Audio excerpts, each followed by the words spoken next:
There's an article I read today. It was actually in the Washington Post by reporter Lena Sun, Yeah. and it was a scare story about all these possible infectious diseases that might pop up in the World Cup taking place in America. In the United States last year, it was wall-to-wall coverage about measles. You would see a story about measles every week in Stat News, which is basically the mouthpiece for the pharmaceutical industry, just wall-to-wall news about measles.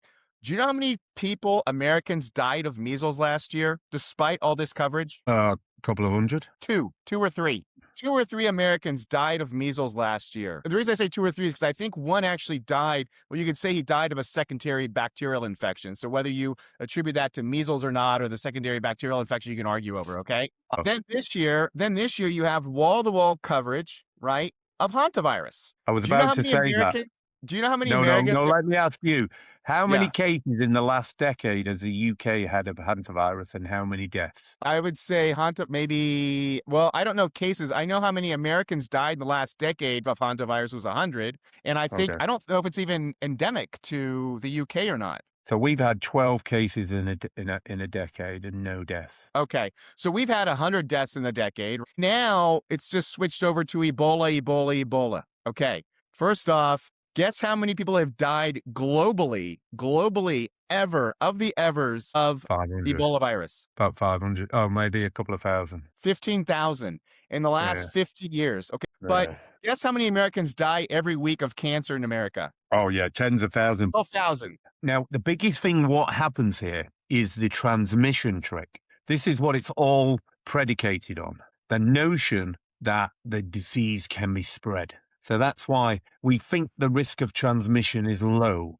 but it's theoretically possible. Therefore, we're going to write about it and scare you all to death. So that's why Right. the Ebola, the hantavirus, are keep perpetuating. It's this transmission risk. It's the same with the COVID. It's this invisible infection killer that you are going to spread.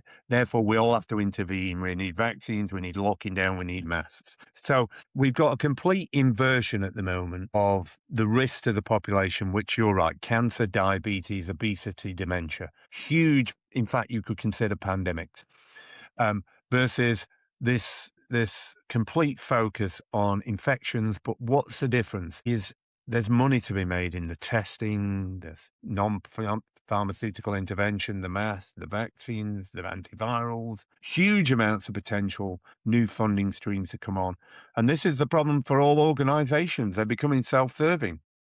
Right. WHO, Tedros has to go to Congo to be seen. But you're like, Right. oh, I thought this was a deadly killer. Surely he shouldn't go in and come back out. But no, what it is about raising the profile to bring in more money so we can keep going.